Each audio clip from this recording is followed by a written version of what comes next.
At my husband's funeral, 300 people came to say goodbye. I called our 5 daughters to tell them their father had passed. Not one of them asked, "Mom, are you okay?"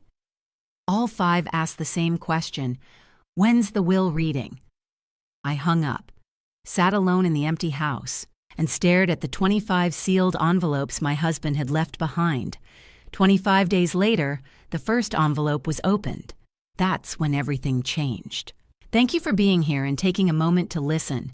Before we continue, feel free to leave a comment and let me know where you're watching from. It helps create connection around this story. Please keep in mind that this story contains dramatized and fictional elements created for narrative and educational purposes. Any resemblance to actual events or individuals is coincidental. I stood alone at my husband's funeral. 300 people came, but the 5 who should have been standing beside me, they were late. The chapel was full, every pew packed. Former students of Harrison's, some in their 50s now, colleagues from the high school where he'd taught American history for 40 years, neighbors from downtown Asheville, friends from the Rotary Club, the Tuesday Coffee Group. They came because they loved him. A man in his 60s approached me, eyes wet. I was in his class in 1987, failing, ready to drop out. He stayed after school with me every Thursday for 6 months. I'm a principal now because of him. A woman in her 40s mascara smudged. He wrote my college recommendation when no one else would. I'm a doctor now. 300 people, 300 stories. Then 20 minutes into the service, the side door opened. My daughters walked in. Naomi first, 43 CEO from New York, black designer dress heels clicking, sat in the second row. Didn't look at me. Rosalind, 40 lawyer from Chicago, black pantsuit, blonde hair, tight, no eye contact. Celeste, 38 doctor from Seattle, professional, distant. Violet, 36 designer from Austin, sunglasses still on indoors. Aurelia, 34, called herself an artist in Portland, though I hadn't seen her paint in years. Black sweater jeans, hair messy. They didn't hug me, didn't sit beside me where family belonged. They sat behind me, like strangers. The minister spoke about Harrison's 40 years of teaching, his dedication, our 52-year marriage. He asked if anyone wanted to share a memory. 10 people stood, students, colleagues, neighbors. Not one of my daughters. They sat silent. Naomi checked her phone twice. Violet adjusted her sunglasses. Celeste stared ahead. Rosalind crossed her legs. Aurelia looked uncomfortable. They didn't cry, not once. After the service, there was a reception. Coffee pastries, quiet conversations. I accepted condolences near the door. My daughters gathered by the coffee station, not talking about their father, just glancing at watches, impatient. Finally, Naomi walked over. The others followed. "Mom," she said, businesslike. "When are we reading the will? Not how are you not, we're sorry. Just, when are we reading the will?" I looked at them. Blank faces. Waiting. 4 days, I said quietly. "Warren Ashford will handle it, downtown." "We'll be there," Naomi said. They left 10 minutes later. All 5. Didn't stay, didn't help. Just walked out, got in their rental cars, drove away. I stayed until the last person left, until the hall was empty. Then I walked outside into the cool October evening to the cemetery behind the chapel. Harrison's grave was still open. Casket lowered dirt, not filled. I stood at the edge, looking down. In my coat pocket, the envelope. The first one. Letter number 1 of 25. Harrison had written them 6 weeks ago when he knew he was dying. Sealed each one, numbered them, gave them to Warren with strict instructions. "Don't open them until after the funeral. Make sure all 5 are there." I pulled it out, held it. Heavier than expected. I thought about what Harrison said 6 weeks ago in the hospital. Weak, barely sitting up, but voice clear. "When I die, they won't cry. They'll just ask how much they're getting." I'd wanted to argue, tell him he was wrong, that our daughters loved him. But I couldn't, because I knew he was right. I looked at the envelope, at the number 1 in Harrison's handwriting. "This is where it begins," I whispered. Then I turned and walked back to my car. 6 weeks before the funeral, I sat beside my husband's hospital bed. The doctor had just left. 4 to 6 weeks, he'd said. Maybe less. My husband looked at me. His face was calm, too calm. I need you to do something for me, he said. Anything. I need you to help me write letters. I stared at him. Letters. 25 of them, he said. One for each night, for our daughters. I didn't understand. Why, because they won't come, he said quietly. Not to see me. They'll come for the money, and I need them to hear the truth before I'm gone. I wanted to argue. I wanted to tell him he was wrong, but I couldn't, because he was right. Over the next 2 weeks, we worked on the letters together. He wrote at the dining table. I sat beside him. Sometimes he wrote for hours. Sometimes he could only manage a few sentences before the pain became too much. What are you writing now? I asked one night. He paused, looked at the envelope in front of him. Number 18, he said, for Rosalind. I felt my chest tighten. What are you going to say? He set down his pen, pulled a piece of paper from the drawer, a letter, crumpled, threatening. She owes $800,000, he said quietly. I stared at the letter. It was from a creditor. The language was harsh. Legal threats, demands for payment. When did you get this? I asked. 2 months ago, she sent it to me, asked if I could help. And did you? I couldn't, he said. We don't have that kind of money, not without selling the house. He picked up his pen again, started writing. She's desperate, he said. And when desperate people see money within reach, they do desperate things. I looked at him. You think she'd... I don't know, he said, but I need to warn her before it's too late. By the 4th week, we had 15 letters. My husband had written them all himself, but his hands were getting weaker. The tremors were worse. I can't finish them, he said one night, staring at the blank envelopes. Then I will, I said. He looked at me. Are you sure? You tell me what to write, I'll write it. So that's what we did.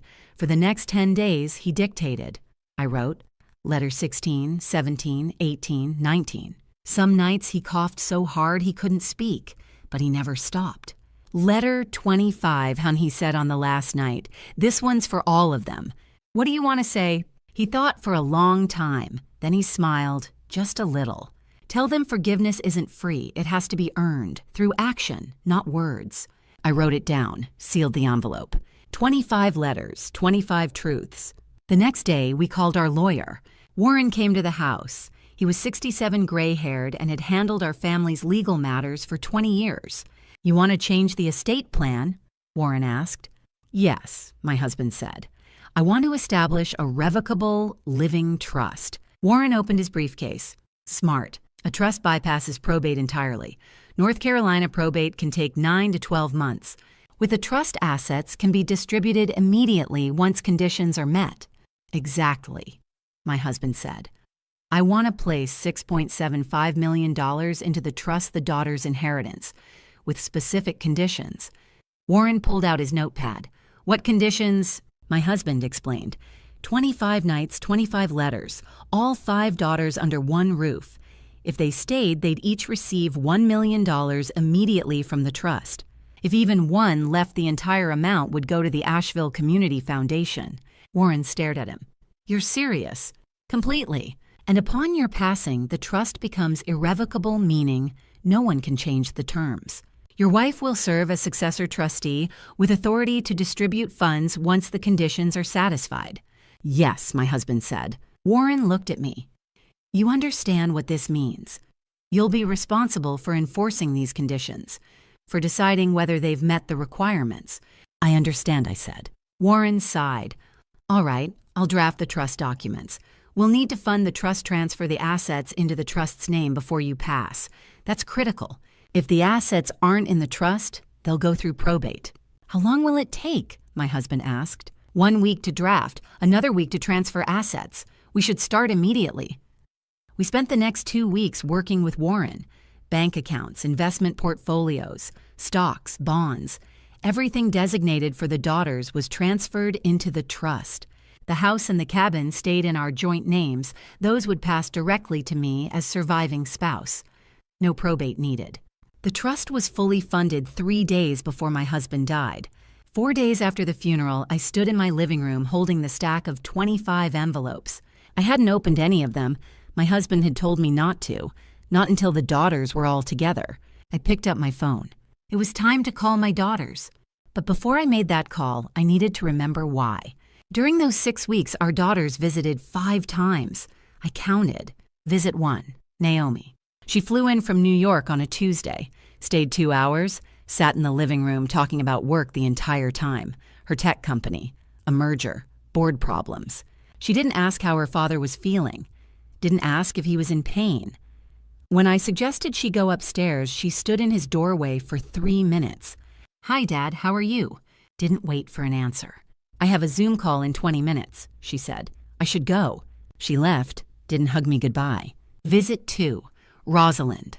She drove from Chicago the following week, brought her laptop, set it up on the dining table, and worked the entire time. I sat in the living room listening to her type. Click, click, click. After an hour, I asked, "Don't you want to see your father?" "I'm busy, Mom. I can't stay long." She never went upstairs. After 90 minutes, she packed up and left. Visit 3, Celeste. She flew in from Seattle. She's a doctor, so she examined him. Went straight to his bedroom. Checked his pulse, listened to his breathing, looked at his medication list. Spoke to him like a patient, not her father. "Your vitals are stable. The hospice nurse is doing a good job." Didn't sit with him, didn't hold his hand, didn't say "I love you." After 90 minutes, she came downstairs. "He's comfortable. That's all we can hope for." Then she left to catch her flight. Visit 4, Violet. She drove up from Austin, brought an interior design catalog. We sat in the kitchen. She flipped through pages showing me color swatches. "Mom," she said casual, "when he passes, can I redecorate the house? The living room could really use an update." I stared at her. "What?" she said. I didn't answer, got up and walked out. She left an hour later. Visit 5, Aurelia. She arrived from Portland 3 hours late. I smelled the wine when she walked in. "Sorry, traffic." "There's no traffic between Portland and Asheville, just a flight." She went upstairs, sat beside his bed. Within 10 minutes, she was asleep in the chair. I let her sleep for an hour, then woke her. "You should go." She nodded. On her way out, she hugged me. "Mom, I'm doing really well. I have a gallery show in New York next month." I knew it wasn't true. There was no gallery show. There hadn't been one in 3 years. "That's wonderful, sweetheart," I said. She left. Harrison didn't say much during any of the visits. He lay in bed, watched them come and go, stayed quiet. After Aurelia left, I went upstairs. Harrison was awake, staring at the ceiling. I sat on the edge of the bed. "You were right," he whispered. "They don't care." I took his hand. "Then we'll make them care," I said. He looked at me, tired eyes but determined. "You really think the letters will work?" "I don't know, but we have to try." He nodded, closed his eyes. That was 6 weeks ago. Now, 4 days after the funeral, I sat in the living room with my phone in my hand. I started dialing. Naomi first. She answered on the second ring. "Mom." 4 days from now, Warren's office, downtown, 10 a.m. "What's this about?" "Your father's will." Silence, then "I'll be there." I called Rosalind, Celeste, Violet, Aurelia. All 5 said the same thing. "I'll be there." Of course they would. They wanted to know how much they were getting. I hung up and set the phone down. 4 days to prepare. I looked at the stack of 25 envelopes on the dining table. "Let's see if they care now," I whispered. But there was one more night I needed to remember, the night he left.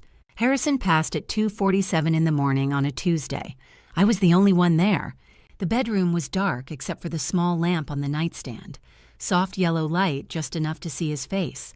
He was lying in our bed, the same bed we'd shared for 52 years.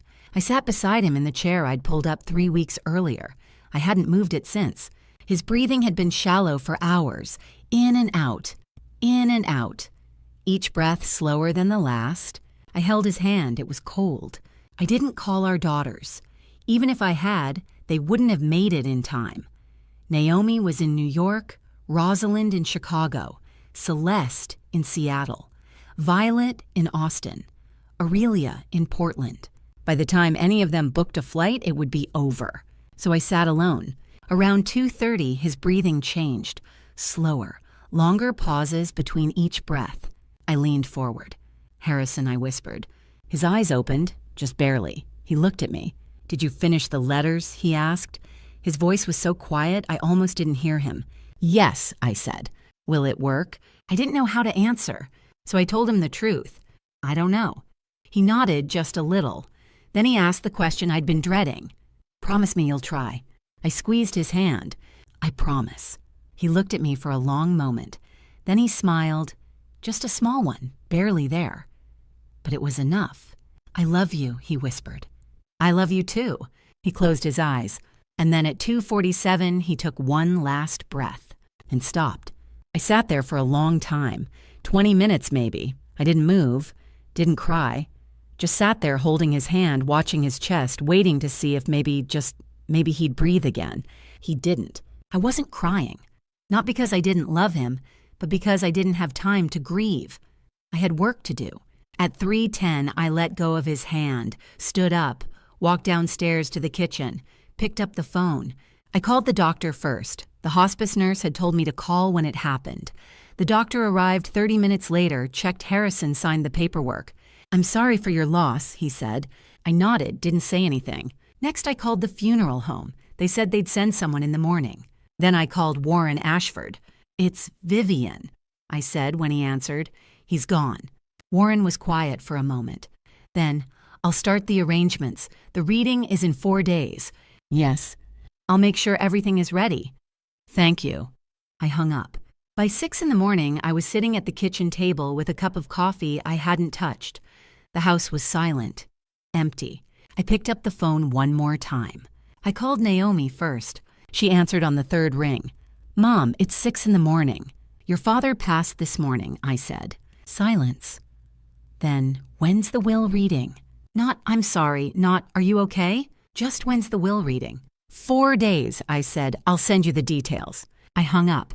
I called Rosalind next. "When's the funeral?" she asked. "Celeste, what was the cause?" Violet cried, but I could hear the TV in the background. She wasn't even paying attention. Aurelia didn't answer. I left a voicemail. When I finished, I set the phone down and sat there in the kitchen as the sun came up. I looked at the dining table. The 25 envelopes were stacked there exactly where Harrison and I had left them. I walked over, picked up the first one, held it in my hands. "Now it begins," I whispered. 4 days after the funeral, I stood in Warren's office downtown. The building was old brick, 3 floors, with a view of the Blue Ridge Mountains from the conference room windows. My 5 daughters sat around the long table: Naomi, Rosalind, Celeste, Violet, Aurelia. They'd all flown in. New York, Chicago, Seattle, Austin, Portland. None of them had asked how I was doing. They'd only asked, "When's the meeting?" Warren stood at the head of the table, gray suit, briefcase open. "Thank you for coming," he said. "I'm here to explain the terms of your father's estate plan, specifically the revocable living trust he established 6 weeks before he passed." Naomi frowned. "A trust, not a will." "There is a will," Warren said, "but it's what we call a pour-over will.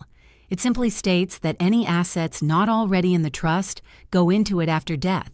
However, your father transferred all designated assets into the trust before he passed, so there's nothing left to go through probate." "What's the difference?" Celeste asked. "Probate is a court process," Warren explained. "In North Carolina, it takes 9 to 12 months minimum.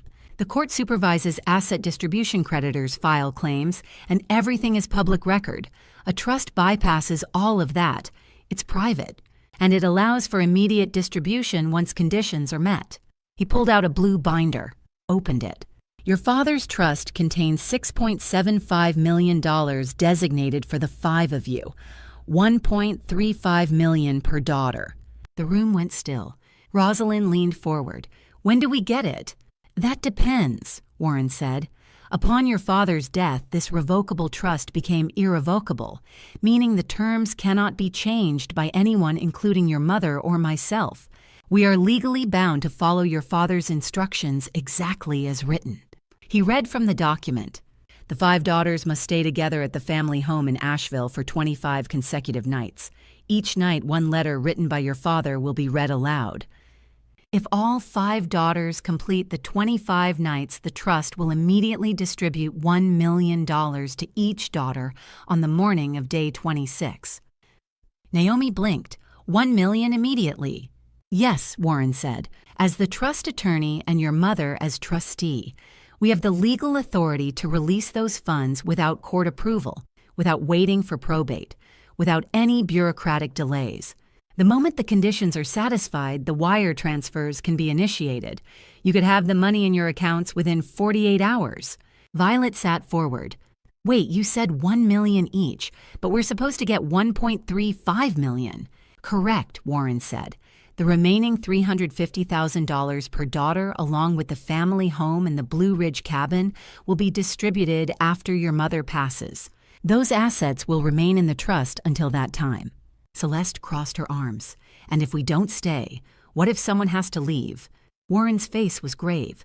If even one daughter leaves before the 25 nights are complete, for any reason the entire $6.75 million will be transferred to the Asheville Community Foundation. None of you will receive anything, not $1. Silence. Rosalind's face went pale. You're saying if one person quits, we all lose everything. That's exactly what I'm saying, Warren said. This is an all-or-nothing condition, and as trustee, your mother is legally obligated to enforce it. She has no discretion to bend the rules or make exceptions. He looked at me. I nodded. The trust document is ironclad, Warren continued. Your father worked with me to ensure there are no loopholes. 25 consecutive nights, all 5 daughters, or the entire inheritance goes to charity. Aurelia spoke quietly. What if there's an emergency? The trust terms make no exceptions for emergencies, Warren said. I advised your father against this, but he was adamant. Naomi looked at me. Mom, did you agree to this? Yes, I said. And you'll actually enforce it. You'd let us lose everything. I don't have a choice, I said. The trust is irrevocable. I'm legally bound to follow your father's instructions. Rosalind stood. This is manipulation. It's the law, Warren said flatly. He handed each daughter a copy of the trust document. You have 24 hours to decide. If you agree, the first reading will take place tomorrow night at 7 p.m. at the family home. If any of you choose not to participate, I'll begin the process of transferring the funds to the foundation. One by one, they took the papers and left. I stayed behind. Warren closed his briefcase. Are you sure about this? No, I said. But my husband was. Warren nodded.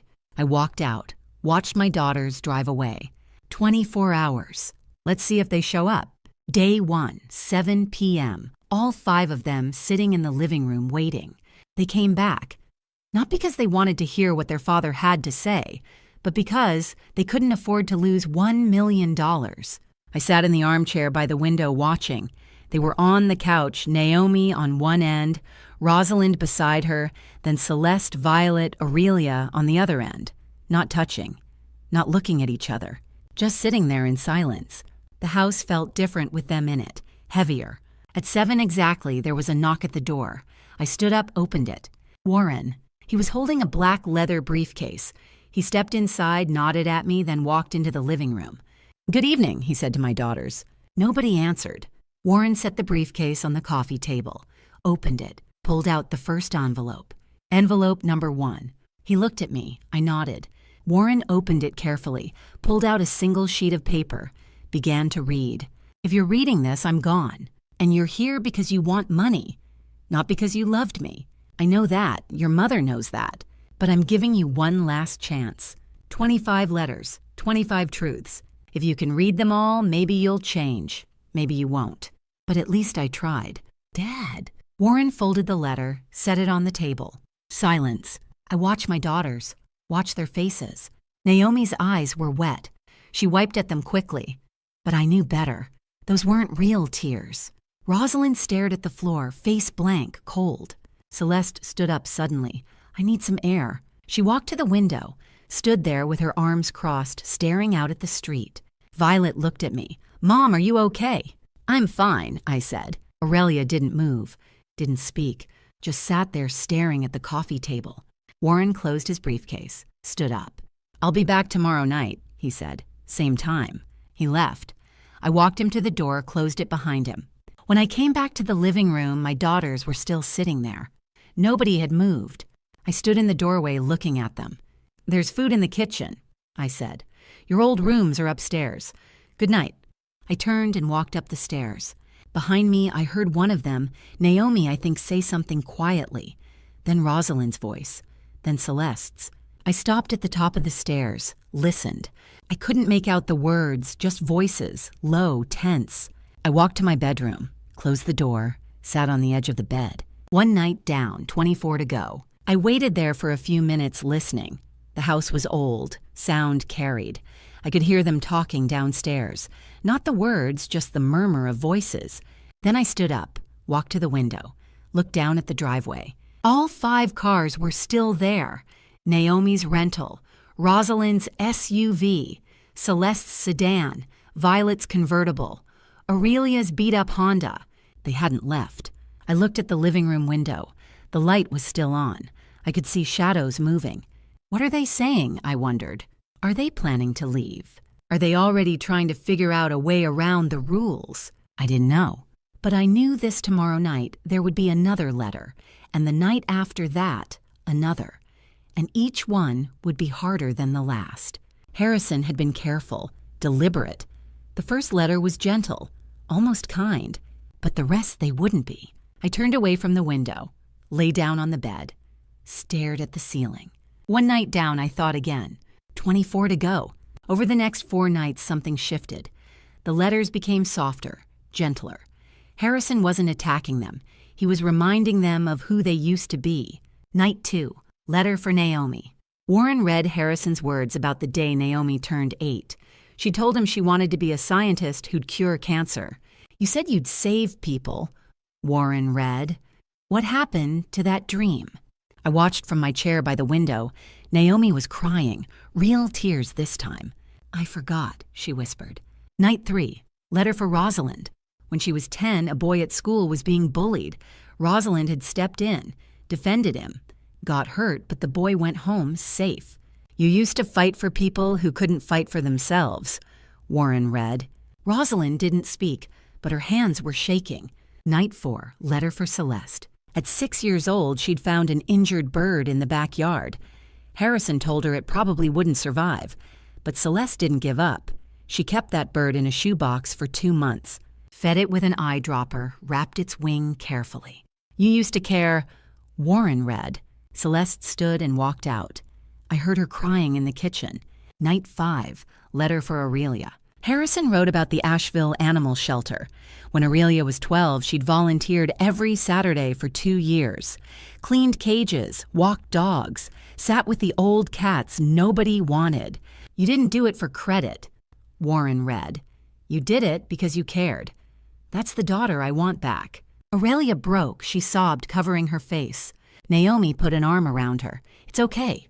It's not okay, Aurelia said, her voice raw. I've been lying. There's no gallery show. There never was. I haven't painted anything in 3 years. Rosalind looked at her.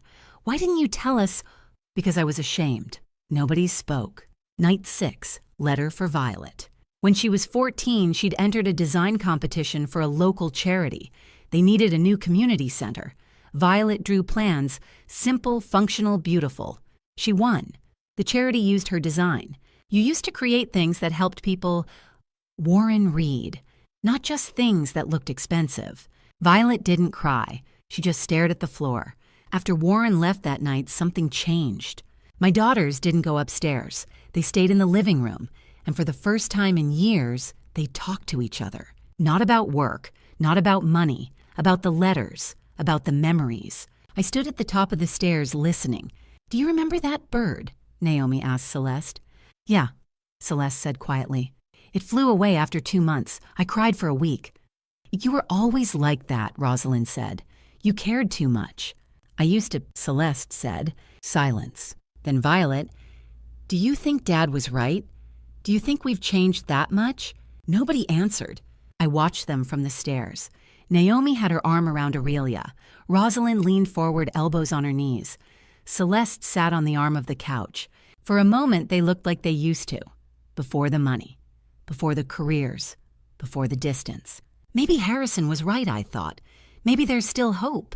But then I saw the stack of envelopes on the coffee table. 19 left. The first 6 letters had been gentle, reminders of who they used to be. But I knew what was coming next. The hard part. The truths they didn't want to hear. I walked back to my bedroom. 1 more week of peace, I whispered. Then it gets ugly. The tears didn't last. By letter 6, the warmth was gone. Now came the shame. Harrison's next letters weren't gentle.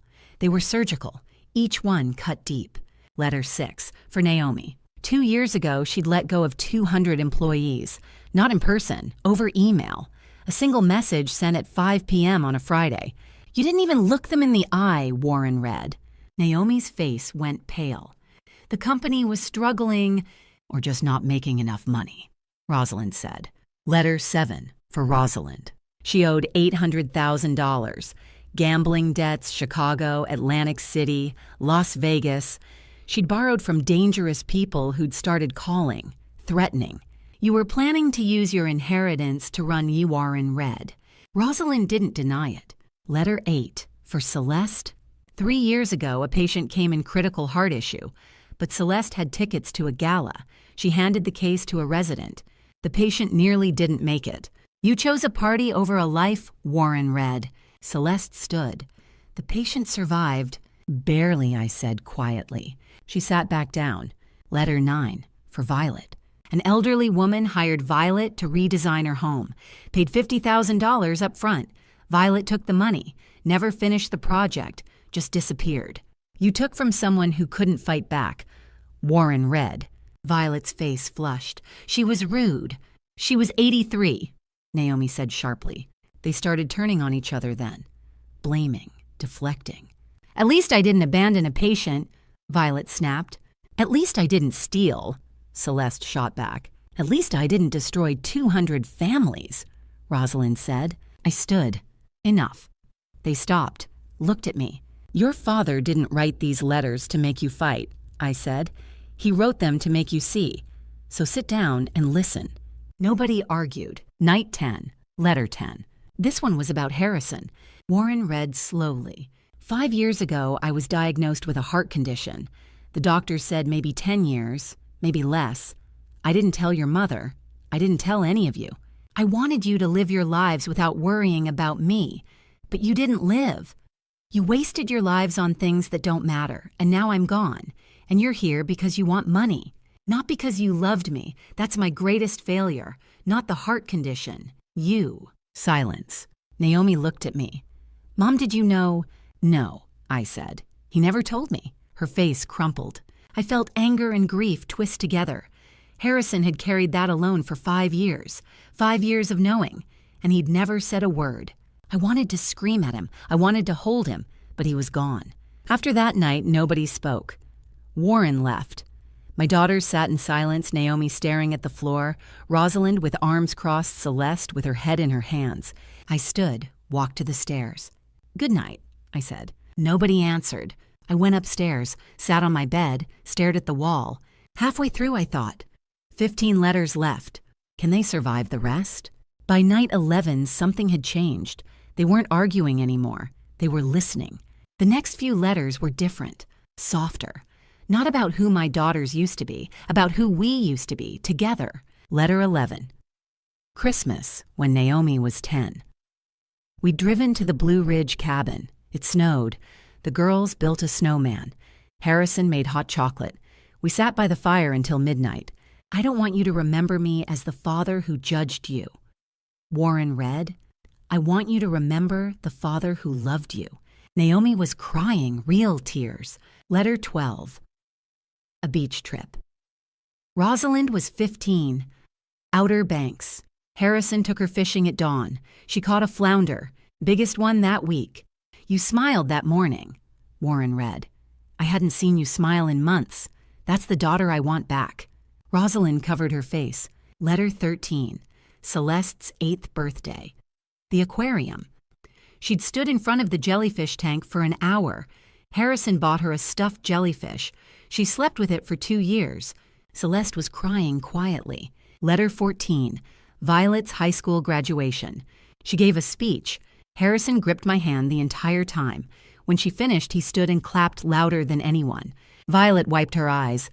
Then came letter 15. This one was longer, about Harrison's father, Grandpa Joe.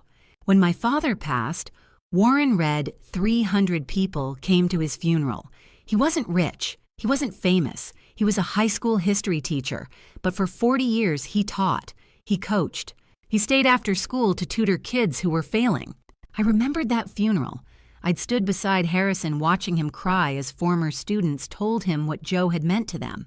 One man stood up and said, "Mr. Harrison taught me I wasn't stupid. I'm a college professor now because of him." I sat there watching, and I thought, what will my funeral look like? The room was silent. Will 300 people come or just 5? And if only 5 come, will it be because you loved me or because you're waiting to hear how much you'll inherit? Naomi broke, put her face in her hands and sobbed. "I don't even know the names of my employees," she said. "I fired 200 people and I don't know their names." Celeste shook her head. "I can't remember the last time I actually sat with a patient. Really sat. Not just prescribed pills and left." Rosalind stared at the floor. Violet said quietly, "I didn't even go to Grandpa Joe's funeral. I had a client meeting." Aurelia didn't say anything, just cried. After Warren left, something shifted. My daughters didn't go upstairs. They stayed in the living room. Then Naomi got up, walked to the dining table, sat down. One by one, the others followed. They started talking about memories, about Dad, about Grandpa Joe, about Christmas at the cabin, the beach trip, the aquarium. I stood in the doorway watching. Celeste looked up. "Mom, do you remember that snowman?" I nodded. "Your father put a carrot nose on it. A crow stole it the next morning." They laughed, quiet, sad laughs. "Rosalind, I still have that flounder picture." "Violet, I wish I'd gone to Grandpa Joe's funeral." Naomi looked at me. "Mom, will you sit with us?" I hesitated, then walked over, sat down. For the first time in years, we sat together, as a family.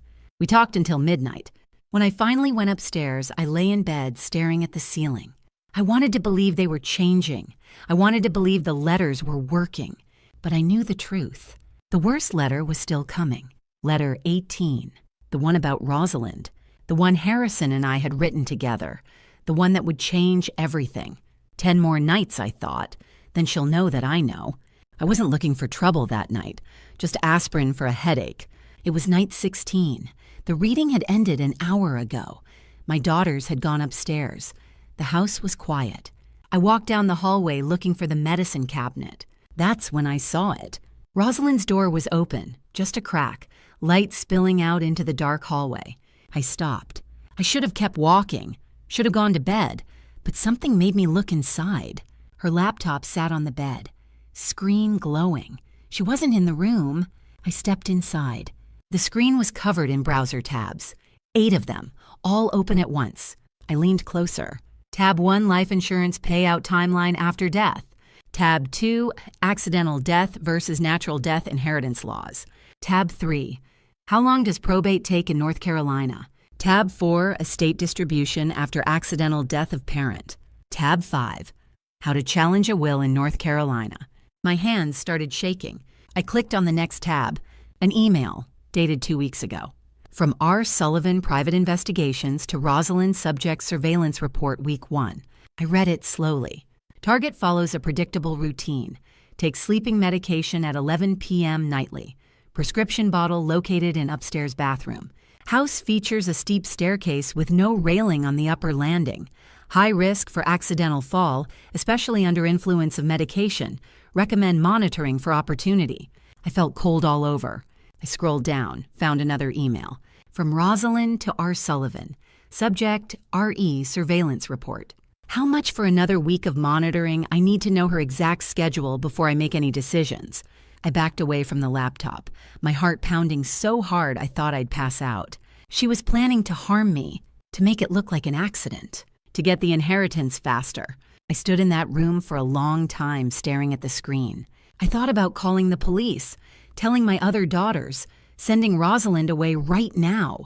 But then I remembered something 6 weeks ago. My husband sitting at the dining table, writing letter 18.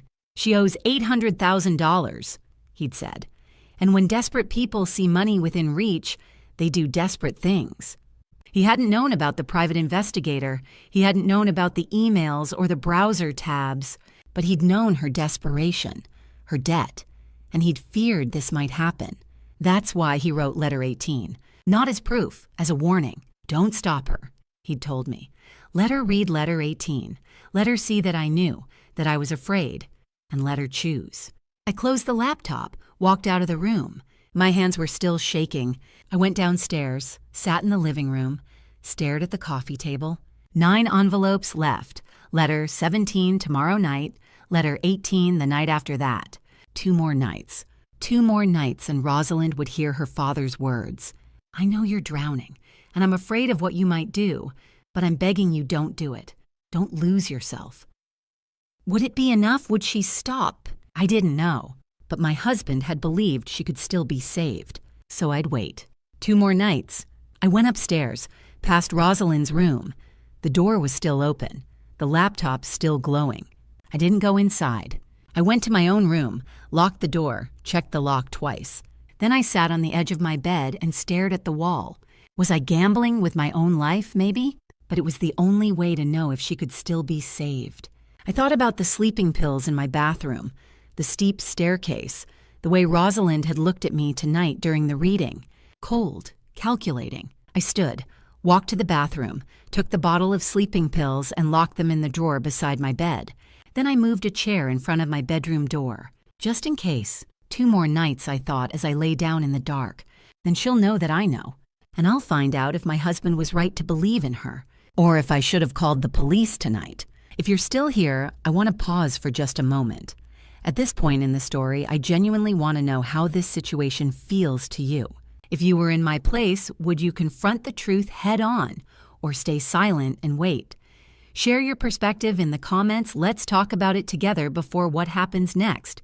And just so you know, the following part of this story includes dramatized and fictional elements that may not reflect real events. If this isn't something you wish to continue with, you're free to stop watching here. Night 18, 7 o'clock. All 5 daughters sat in the living room. I sat in my chair by the window watching Rosalind. She looked calm, too calm. Warren stood by the fireplace holding envelope 18. He looked at me. I nodded. He opened the envelope and began to read. Rosalind, I'm writing this because I know you're drowning. I saw the letters from the creditors. $800,000. The threats. I know they're coming for you. And I know you, Rosalind, better than you think. When people are desperate, when they're cornered with no way out, they start looking at things that don't belong to them. They start seeing other people's lives as obstacles. I'm afraid that when you learn about the conditions of this trust, the 25 nights you'll have to wait, you'll start thinking of darker ways to speed up the process. I don't know what you'll do. I don't know if you'll actually go through with it. But I'm begging you don't. Don't become the kind of person who harms others just because of numbers on paper. Your mother loves you more than her own life. But if you take her life to get what you want, you won't just lose her. You'll lose yourself. Prove that my worst fear about you is wrong. Dad. Warren set the letter down. Silence. Rosalind's face had gone white. Her hands were shaking. Naomi stared at her. What is he talking about? Celeste leaned forward. 800,000? You owe that much?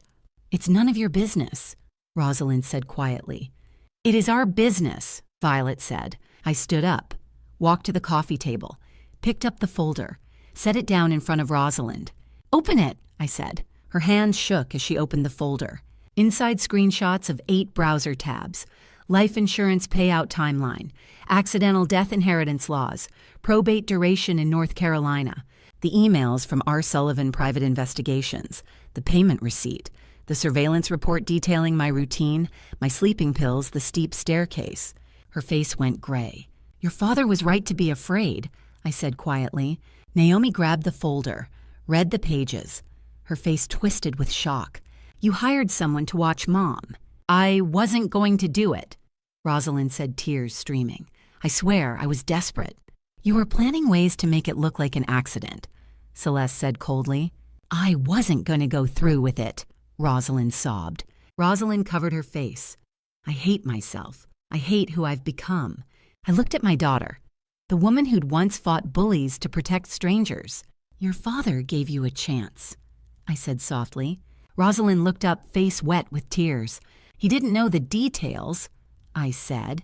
He didn't know you'd hire an investigator, but he knew you. He knew your desperation, and he feared this might happen. He saw through me. Rosalind whispered. Even before I did it. Yes, I said. Naomi stood. Mom, you can't let her stay. I looked at each of them, at my 4 daughters who were afraid not for my life, but for their inheritance. Then I looked at Rosalind. You can stay, I said, my voice cold, steady. Naomi's eyes went wide. Mom, I held up my hand. But from this moment until night 25, you will move into the bedroom directly across from mine. My bedroom door will remain locked at all times. Warren will hold your passport, your driver's license, and any other identification you have. Rosalind stared at me. If you leave this house, even to step onto the front porch, the trust will be closed immediately, and all of you will lose everything. I stepped closer. If I feel unsafe, for even a moment, the trust closes. If you make any attempt to access my room, the trust closes. If you contact anyone outside this house without my permission, the trust closes. I paused. You're not staying because I pity you. You're staying because your father bet my life on the chance that you still have a soul worth saving. So prove it. Warren cleared his throat. I'll need your identification now. Rosalind's hands shook as she pulled her wallet from her purse, handed her driver's license to Warren, then her passport. Warren placed them in his briefcase. I'll hold these until the trust conditions are satisfied or violated. Rosalind nodded. I turned to my other daughters. If any of you are uncomfortable with this arrangement, you're free to leave. But if you leave, all of you forfeit the inheritance. None of them moved. Good. Rosalind, move your things to the upstairs guest room across from mine tonight. Warren will stay until you're settled. Rosalind stood slowly. Mom, I'm so sorry. I don't want your apology, I said. I want 7 more nights of proof that your father wasn't wrong about you. She nodded and walked upstairs. The other 4 daughters sat in stunned silence. I looked at Warren. You'll come back tomorrow night. Yes. I walked upstairs, locked my bedroom door, checked the lock twice. Then I sat on the edge of my bed and exhaled. 7 more nights. 7 more nights of sleeping with a chair against my door. 7 more nights of gambling with my life. But my husband had believed she could be saved, and I had to try.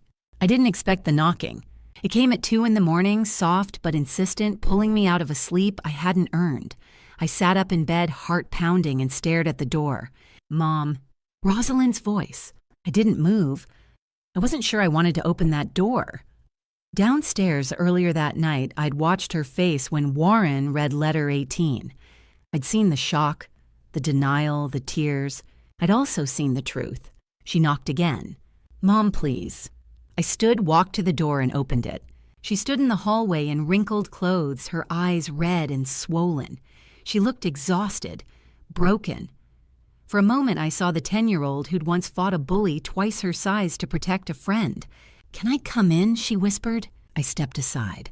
She sat on the edge of my bed, hands folded in her lap, staring at the floor. I stayed near the door, arms crossed, waiting.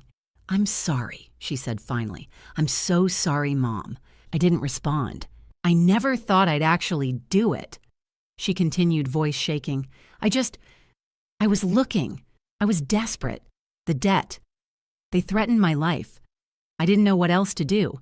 So you decided to harm me instead, I said quietly. She flinched. I wasn't going to actually. You hired someone to follow me. You researched how long it would take for the insurance to pay out. You looked up how to make it look like an accident. Her face crumpled. I know how it sounds, but I swear I never would have gone through with it. I needed to know if there was a way out that involved ending my life. She sobbed, covering her face with her hands. I hate myself. I hate who I've become. I don't even recognize myself anymore. I stood there watching her cry and felt something twist inside me. Anger, grief, and beneath it all a tiny stubborn flicker of hope. Because Harrison had known. He'd known she'd come to this. He'd known she'd break. And he'd written letter 18 not to destroy her but to force her to see what she'd almost become. Your father gave you a chance, I said softly. She looked up at me, tears streaming down her face. He could have reported you. He could have written you out of the will entirely, but he didn't. He left you letter 18, and he left you 6 more nights. Mom, You have a choice, Rosalind. You can leave right now, walk out that door, and lose everything, not just the money, but your sisters, your mother, and whatever's left of the person you used to be. I stepped closer, my voice steady. Or you can stay. You can read the last 6 letters. You can face whatever your father wrote. And you can prove to me and to yourself that you're not the person I saw in that email. She stared at me, trembling. I don't deserve this, she whispered. No, I said. You don't, but your father believed you could still be saved, so I'm giving you the same chance he gave you. She stood wiping her eyes. What if I can't do it? What if I fail? Then at least you tried. She nodded slowly, then walked to the door. Before she left, she turned back. Thank you, Mom. I didn't respond, I just watched her leave. The next morning, I came downstairs to find all 5 daughters awake, sitting in the living room. None of them had slept. I stood at the bottom of the stairs and looked at each of them. Night 19, I said. 6 more nights. The morning after night 19, I called Naomi, Celeste, Violet, and Aurelia into the kitchen. Rosalind was still upstairs. I'm letting her stay, I said. Naomi's face went pale. Are you serious? She tried to harm you, Mom. Celeste said, her voice sharp. How can you even— Your father gave her a chance, I interrupted, and so am I. That's insane, Naomi said. What if she tries again? I looked at each of them. Then I suppose that's a risk I'm willing to take. Celeste shook her head. I don't feel safe here. Then leave, I said quietly. The room went silent. They all stared at me. None of them moved. Because leaving meant losing everything. $1 million. Each. And they knew it. I didn't think so, I said. Living with someone you're afraid of is exhausting. Living with someone you're angry at is worse. For the next 5 nights, the house felt like ice. Rosalind stayed in her room most of the day. When she came down for the readings, her sisters wouldn't look at her. They sat as far away from her as possible. At night 20, Violet got up and left the room after Warren opened the envelope. She didn't come back until the reading was over. At night 21, Aurelia refused to sit on the same couch as Rosalind. I watched it all and said nothing, until the tension became unbearable. Your father didn't write 25 letters so you could hate each other, I said one night after the reading. He wrote them so you could heal. Naomi looked at me. She was going to hurt you, Mom. How are we supposed to just forget that? I'm not asking you to forget, I said. I'm asking you to try. On night 21, Warren opened the envelope addressed to Rosalind. Inside was a letter about a case she'd won when she was 23 years old, a single mother fighting for custody of her daughter. Rosalind had worked for free, spent months on the case, and won. Harrison's words were simple. You fought for someone who couldn't fight for herself. I believe you can become that person again. Rosalind cried, and for the first time since letter 18, her sisters didn't look away. On night 22, Warren opened an envelope addressed to me. It was Harrison's final letter to his wife.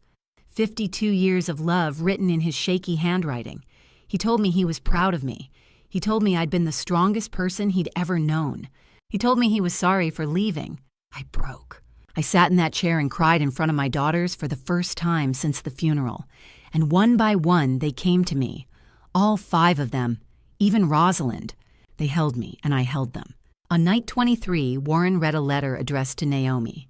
It was about a high school student she'd once taught coding for free. A kid from a low-income family who couldn't afford classes. Naomi had spent 6 months mentoring him. He'd gone on to get a scholarship to MIT. You used to believe success meant helping others rise, Harrison wrote. When did you forget that? Naomi stared at the letter for a long time.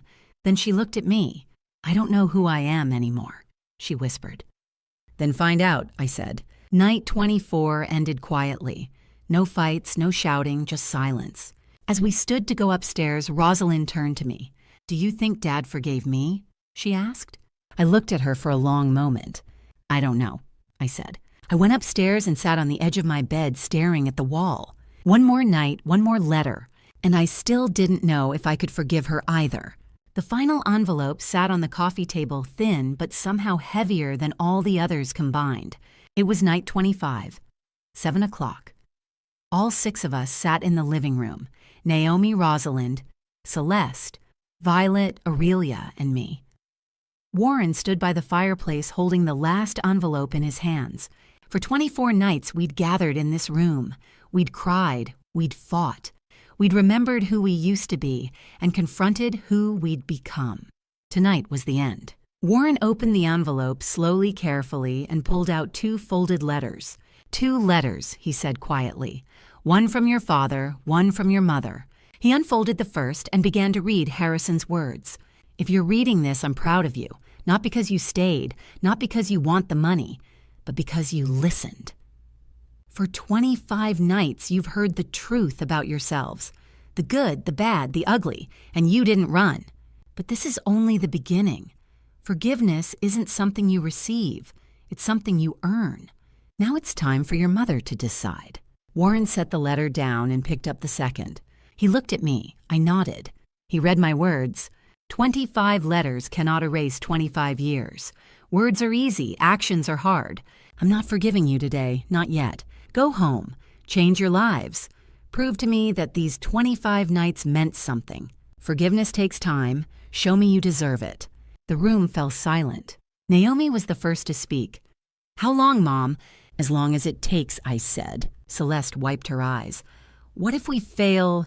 Then you fail, I said, but at least you tried. Rosalind looked at me, her face pale. Do you think you'll ever be able to forgive me? I held her gaze for a long moment. I don't know, I said honestly, but I want to. Violet stood and came to me, wrapping her arms around me. Thank you, Mom, for giving us this chance. One by one, the others joined, all 5 of them, holding me, holding each other. And for the first time in years, it felt like a family. The next morning, I stood on the front porch and watched them pack their cars. Naomi was the first to leave. She hugged me tightly before getting into her rental. I'm going to prove it to you, Mom, I promise. Don't promise, I said. Just do it.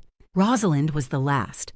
She stood in the driveway for a long time, staring at the house.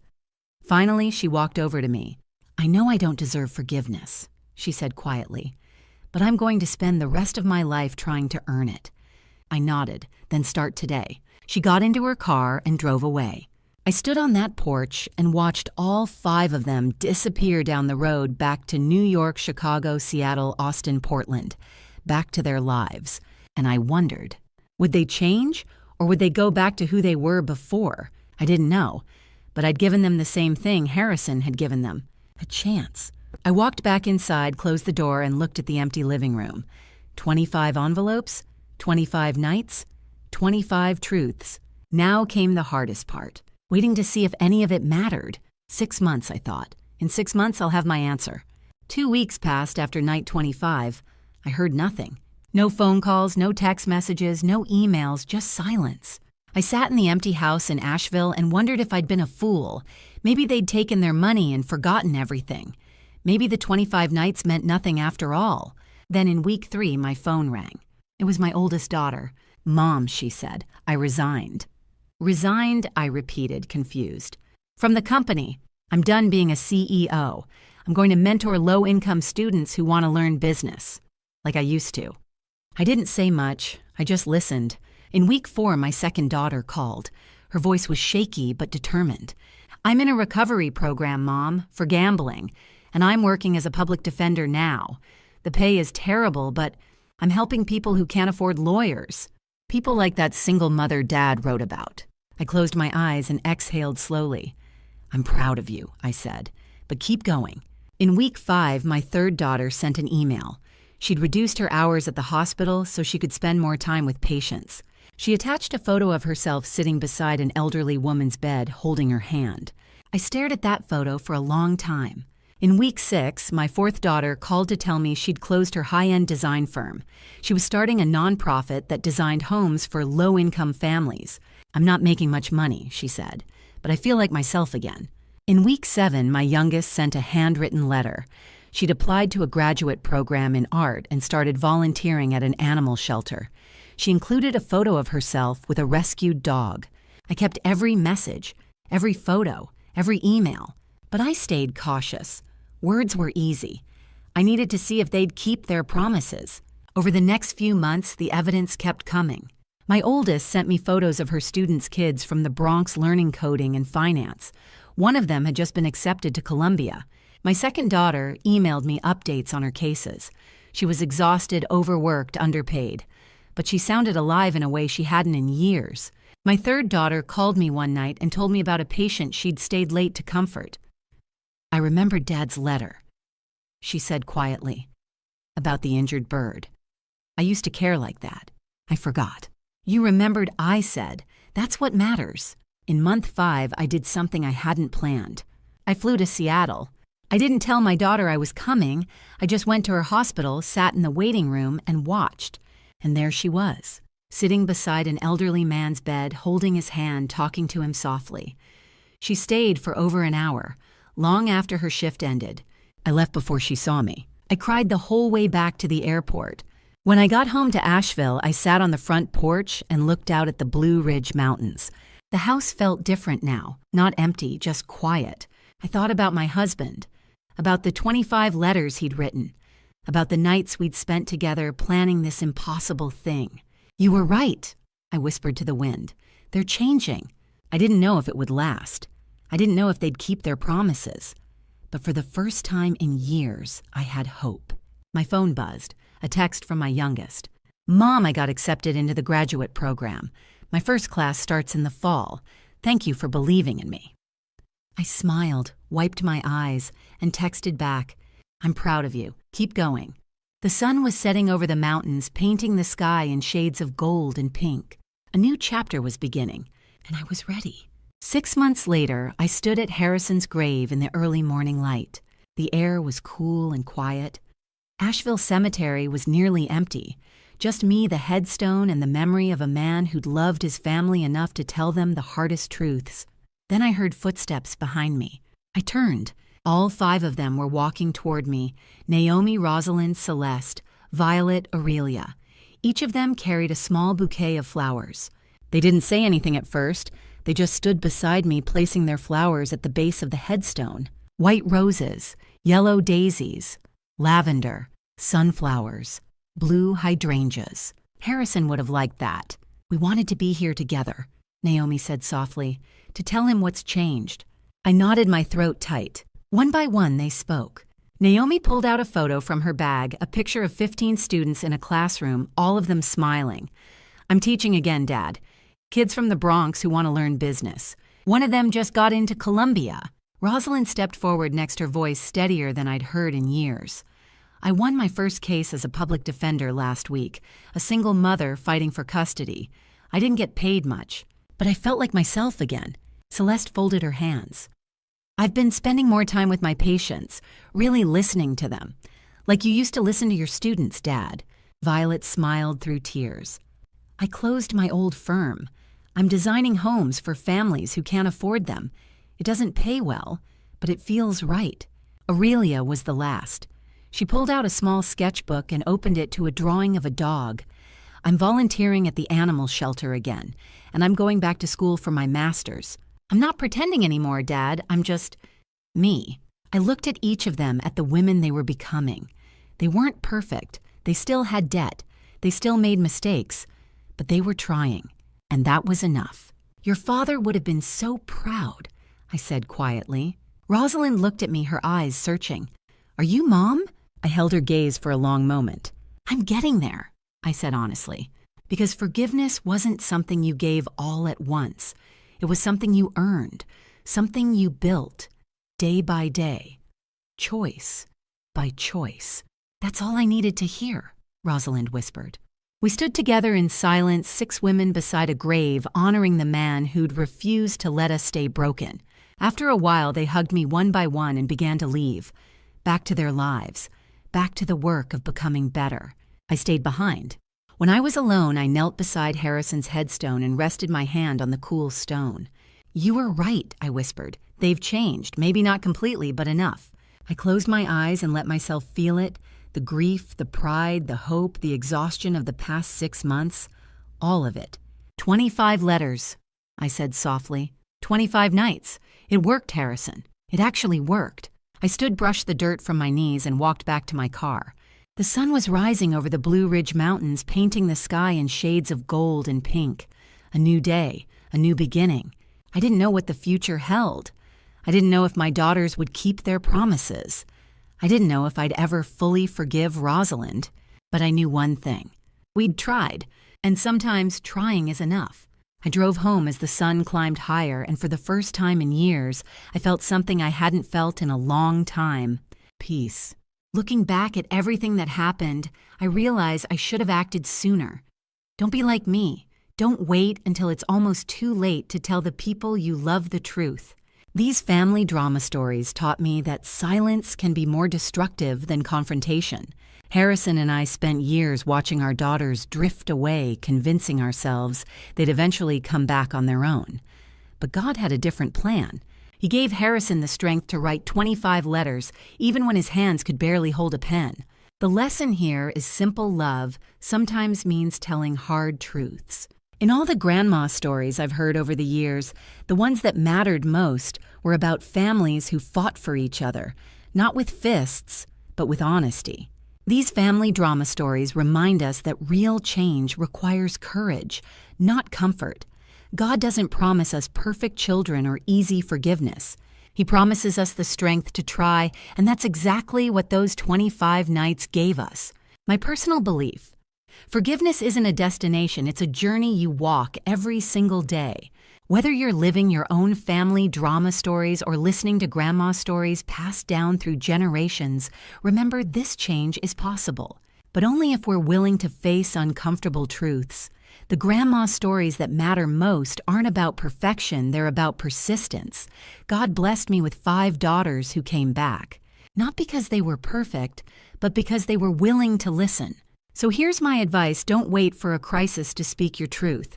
Love boldly, forgive slowly, and trust that God's timing is always better than ours. A final note: this content contains dramatized storytelling elements for educational purposes. Some details are fictionalized, but the lessons and messages are entirely valuable. If this style doesn't resonate with you, that's okay. Please seek content that better suits your needs.